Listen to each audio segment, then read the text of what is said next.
So karon may igsoon update ta sa itong lakaw gikan ta og Coast Guard Tampi substation sa Amlan mga igsoon to nagawali ta sa pulong sa Dios. So ato ang lecturer Pastor Gilbert Chan, siya atong nakauban karon kay ang duha na to kakauban sagad tapos sila ay mga appointment karong adlaw.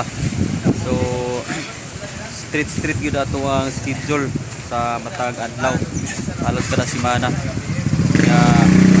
Ugma adto na pud mi og fire to dong sa fire station diri gyapon sa Amlan.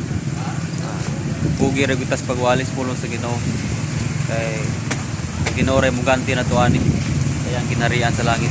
Daniel chapter 12 verse 2 to 3 nagayon sa diha ang katong mga maalamon kabig o daghan ilan sa Ginoo.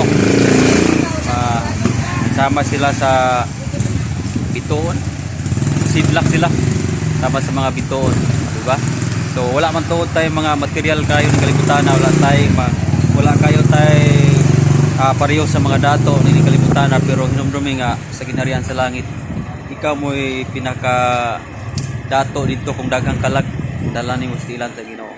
Muni kalipay po sa Ginoo nga daghan makalag mobalik sa ilan. So salamat kayo mo atong kauban Pastor Gilbert Chan sa Hugno Disciple Church. All glory belongs to our Lord Jesus Christ.